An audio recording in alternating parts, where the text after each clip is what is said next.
Good morning to all. Already we discussed about the third unit of frequency domain analysis in control system engineering. So under that one, so already discussed the RH criteria. Now go for root locus techniques.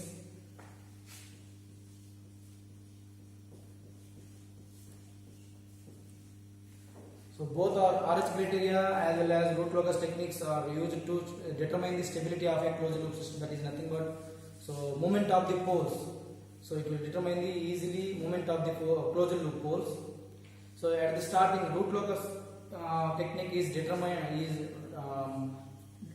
by scientist W.R. Evans in 1948. So for determining the stability of a closed loop poles. Generally, what is root locus is nothing but root locus is a graphical representation. So graphical representation of the closed loop poles. So whereas gain is varying from 0 to infinity. Generally, the gain is nothing but k value. The gain value is varying from 0 to infinity. Nothing but k value is positive. Otherwise, the root locus is a graphical representation. So gain is varying from minus infinity to 0. So totally, so the root locus technique is a graphical representation of the gain is varied, that is k value is varied from minus infinity to plus infinity.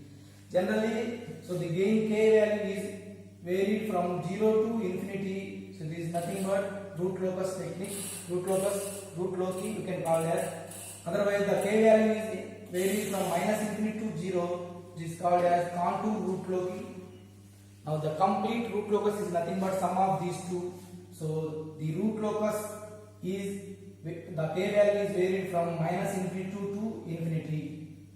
Simply say that the root locus technique may be utilized to determine the moment of the closed loop poles in j omega axis or S plane, such that we have to determine the k value and also stability of a particular system. Generally, what is the main features of root locus system is nothing but main features or advantages. First of all, it will determine the k value with a range of 0 to infinity. Another one, it will determine the stability of a closed loop system. So another one, third one, so it will determine the maximum value of k. Maximum value of k, that is nothing but maximum value of k or the range of k. So it may be stable or unstable or marginally stable. That will clearly describe with the help of root locus techniques. Simply say that it is a graphical representation of locus diagram with gain value varies from 0 to infinity. We are taking this one is in general we are taking 0 to infinity, that is nothing but k value is positive. So now we go for the construction of root locus technique.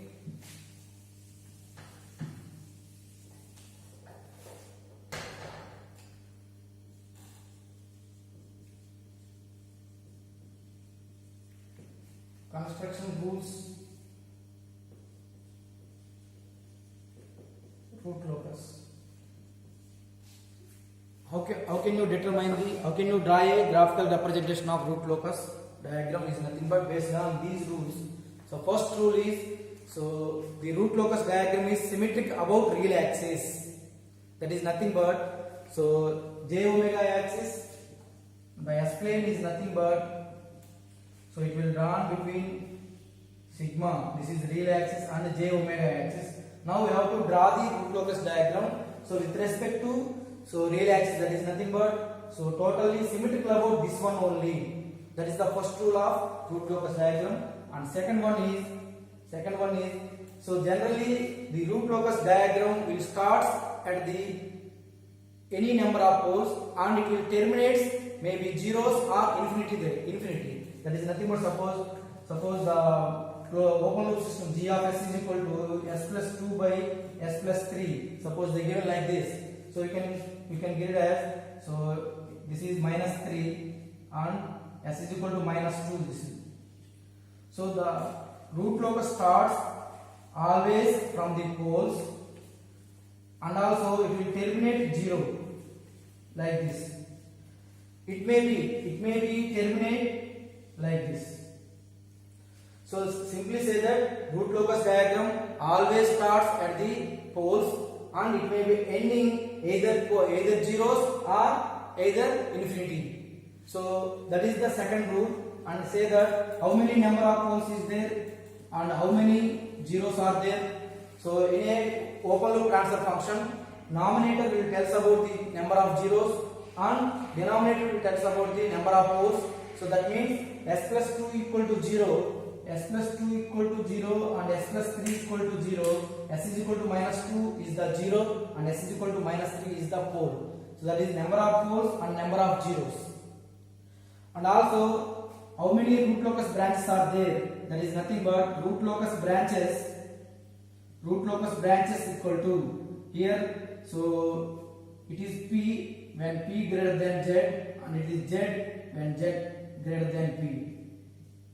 That is nothing but number of root locus branches exist in a root locus diagram is nothing but depending upon the number of open loop poles and open loop zeros. If number of poles are greater than the number of zeros, so we can say that number of root locus branches equal to number of open loop poles. Otherwise, zeros are greater than the poles is nothing but number of root locus branches equal to number of open loop zeros.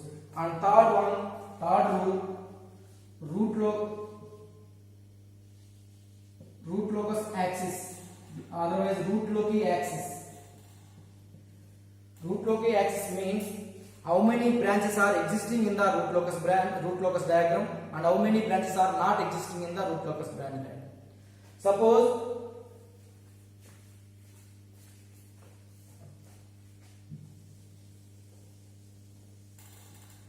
I am taking g of s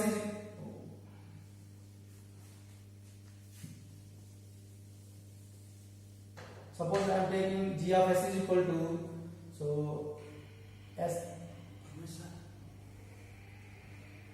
k by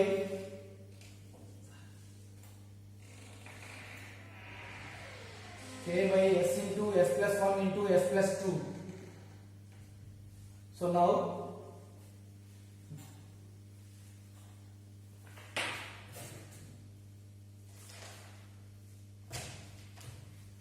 k by s into s plus 1 into s plus 2. Now I am taking s plane.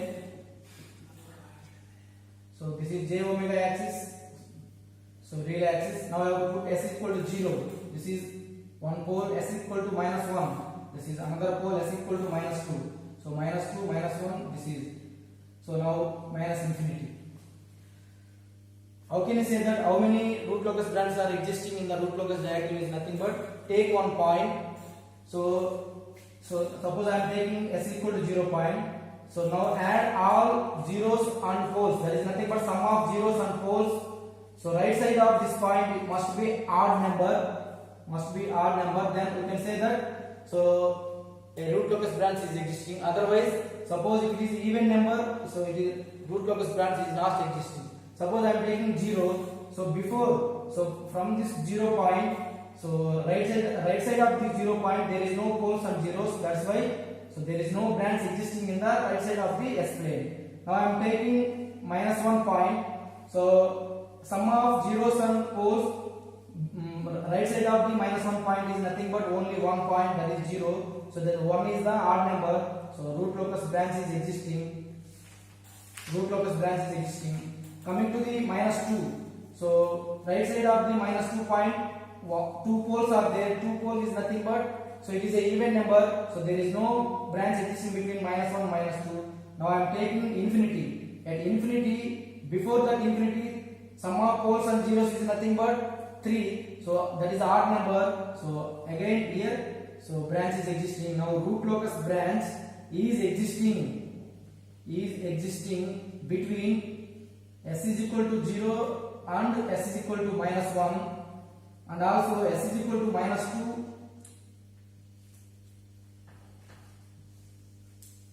existing between s is equal to 0 and s is equal to minus 1, and also s is equal to minus 2, s equal to minus infinity. So 0 to minus 1 and also minus 2 minus infinity root locus branch is existing, and root locus branch does not existing between minus 1 and minus 2. S is equal to minus 1 and s is equal to minus 2. simply say that, so we have to select one point. Before that point, sum of poles and zeros must be odd number, then only root locus branch is existing, otherwise root locus branch is not existing. So now next, rule number 4, that is the asymptotes. That is nothing but how the root locus branch is going to infinite. That is nothing but sometimes root locus branch is existing, is starting 0 and ending at 0, starting poles and ending at 0. That is nothing but in type of circle. And sometimes the root locus branch is going away, so along the asymptotes like infinity, plus infinity to minus infinity. So that is nothing but, so what is the angle of root locus? That is, we can say that asymptotes.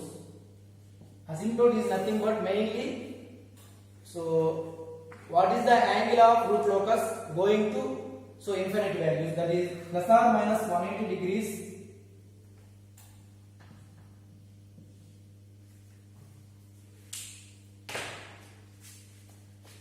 Theta is equal to plus or minus 180 degrees into 2q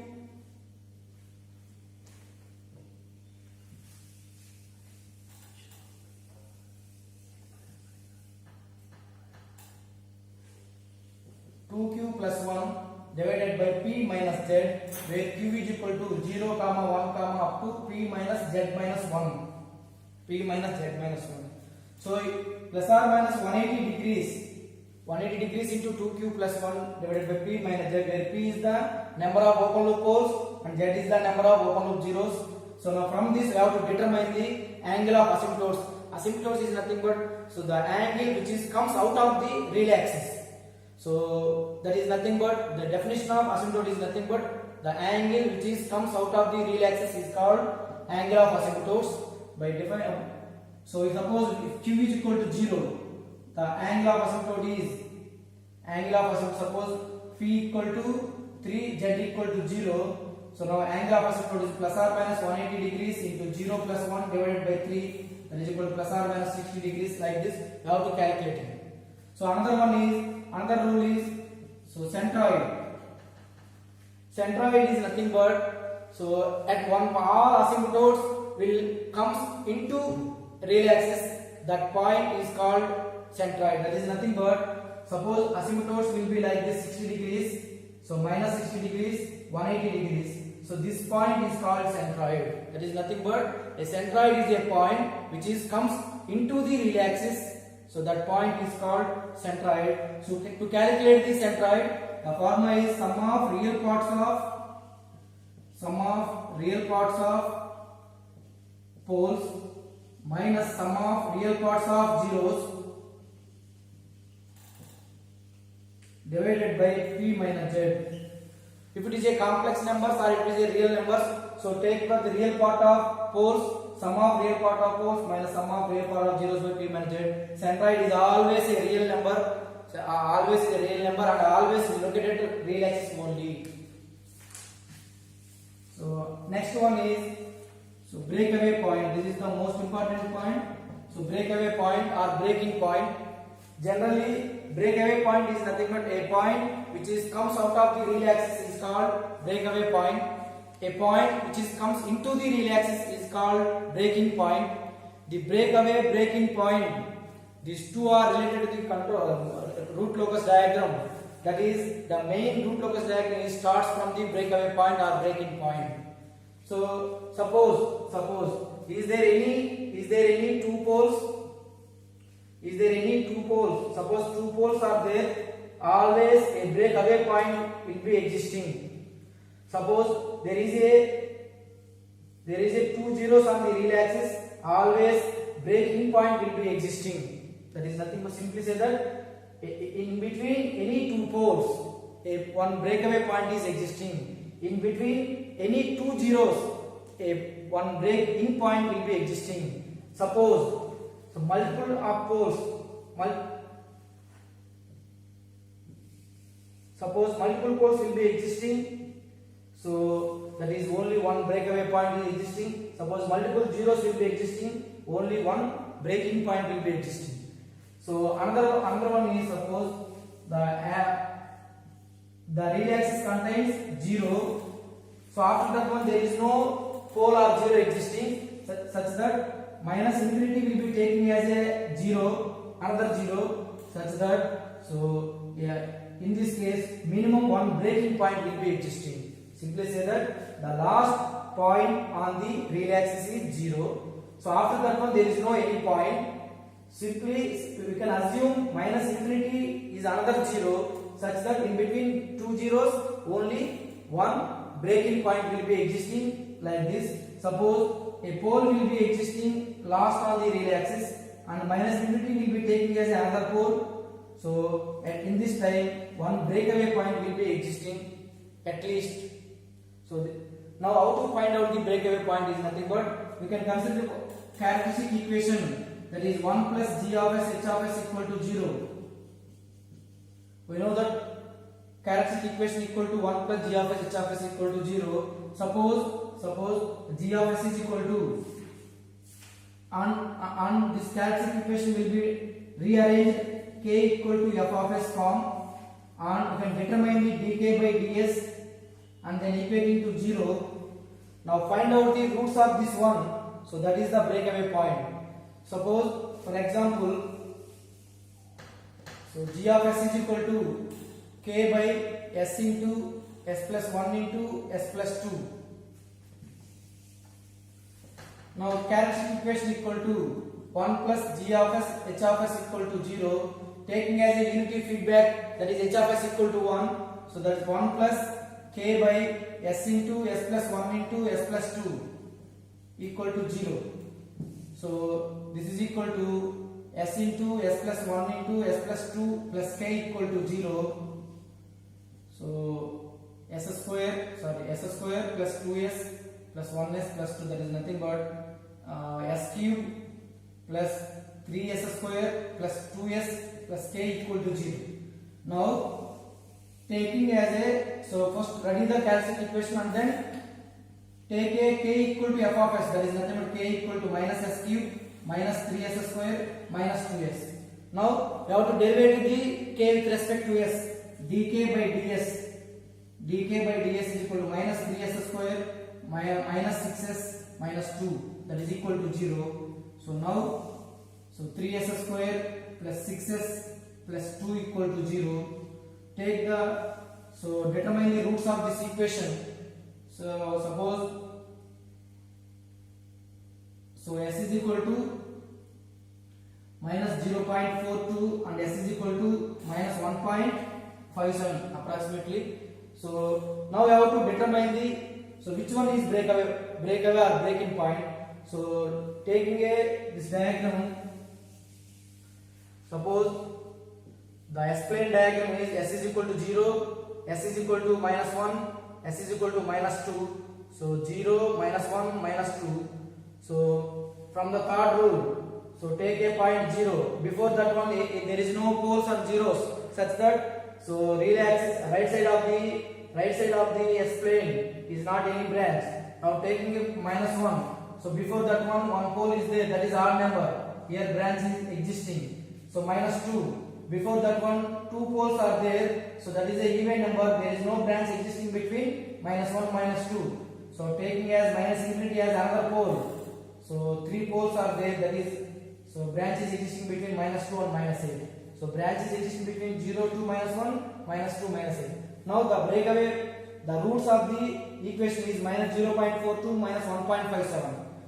So 0.42. So here and 1.57 here. So 1.57 is not a root locus branch, that's why it is not valid. And 0.42 is a branch, root locus branch, that's why it is existing. So minus 0.42 is the breakaway point for this example only. Like this we have to determine the, so breakaway or breaking point.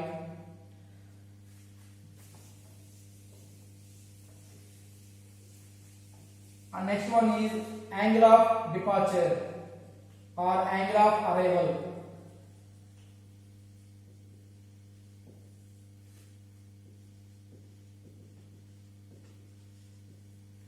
So whenever the root locus diagram contains normal real poles or real zeros, there is no need to calculate the angle of departure and angle of arrival.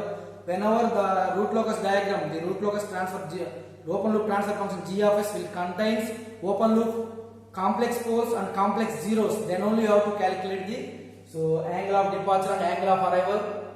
So whenever complex force is available, you have to calculate the angle of departure, and whenever complex zeros is available, you have to calculate the angle of arrival.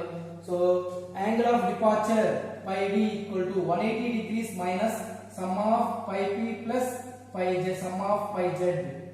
So that is nothing but 180 degrees minus sum of vectors from the all poles from dominating pole, and another one sum of vectors of zeros.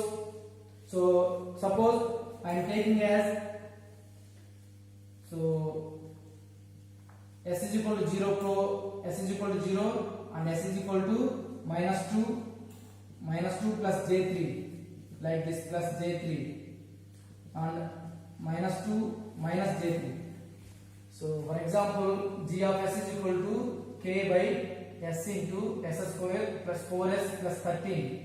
Taking as this example, for this one s is equal to 0 one pole and s is equal to minus 2 plus or minus j3 is the another pole. This is a complex poles. So minus 2 plus j3 one pole, minus 2 minus j3 another pole. Now take this example to calculate the angle of departure. So taking s is equal to, I am calculating the minus 2 plus j3. So now from this so first of all, branch is there or not? We have not taken all these complex poles, that's why. So total negative relay axis is a branch, because of I am taking at minus infinity only one pole is existing, that is s is equal to 0. So we cannot consider complex poles, complex zeros while we are calculating the relay axis. So now I am calculating angle of departure at this pole. So taking a straight line, that is vector line from s is equal to 0, and taking another straight line from another pole, that is nothing but, so we have to calculating at this pole means we have to take all straight lines from remaining poles and zeros. Now this is exactly 90 degrees, so this is pi 2. So orthogonal, that's why it is 90 degrees. Now you have to calculate this one, this is pi 1. So generally this is 180 degrees, right? So now you have to calculate this one, this is theta pi 1. So that is nothing but pi 1 is equal to 180 degrees minus this portion, 180 degrees minus this portion. So total 180 degrees. 180 degrees, now we have to calculate pi 1 is nothing but 180 degrees minus this portion, this angle. This angle is nothing but tan inverse of opposite by adjacent. Opposite value, this is 3, adjacent value, this is 2. So tan inverse of 3 by 2. Now this will be maybe I think around 127.31 degrees. Now pi 1 is 127.31 and pi 2 is 90 degrees. So therefore angle of departure 180 degrees minus, so 127.31 plus 90 degrees. So this is around 37 degrees, 37.13 I think. So pi d. So angle of departure according to minus 2 plus j3 is 37 degrees. Now angle of departure according to minus 2 minus j3. So this is exactly minus of pi d minus 2 plus j3. That is nothing but minus of. So this is plus, because this is minus because 180 minus 90 plus 90 plus 123. So that's why, sorry. So 127.31 plus 90 is nothing but, so this value is negative. So negative of this one, positive value, 37.13 degrees. So this is pi d minus 2 minus j3. Exactly negative sign of the angle of minus 2 plus j3. First of all, we have to calculate one pole angle of departure. So exactly negative sign of another pole is nothing but, so angle of departure of another pole. So like this we have to calculate the angle of departure and angle of arrival also, because of, so complex zeros is arriving. So complex zeros are appearing. So we have calculated the angle of arrival. So and last rule is intersection of imaginary axis. Intersection of imaginary axis.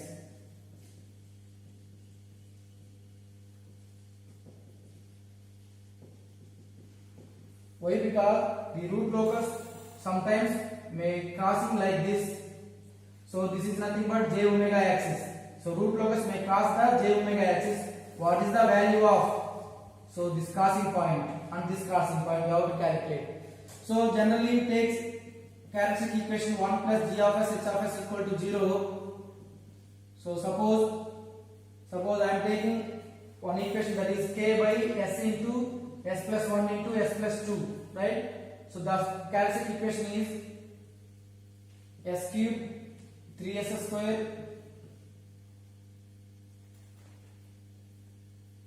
so 2s plus k equal to 0. So this is the characteristic equation. To determine the intersection point on imaginary axis, two methods are there. First method is go for RH criteria and determine the omega value. So otherwise, so put s is equal to j omega on characteristic equation and equating the separating the real terms and imaginary terms and equating to 0, determine the omega values. Put s is equal to j omega on this characteristic equation, j omega cube plus 3 j omega square plus 2 j omega plus k equal to 0. So we are all known j cube equal to 1, j cube equal to minus j square is equal to minus 1, j power 4 is equal to j power 4 equal to 1. So now minus j omega cube minus 3 omega square plus 2 j omega plus k equal to 0. Now separating the real parts and imaginary parts, real parts are minus 3 omega square plus k equal to 0. So k is equal to 3 omega square and minus j omega cube plus 2 j omega equal to 0.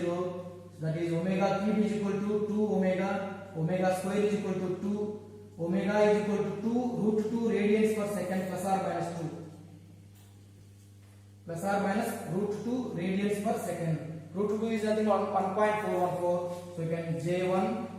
Suppose so this is j2. You can consider this 1.414 minus j 1.414. Like this, you have to calculating the intersection point on imaginary axis.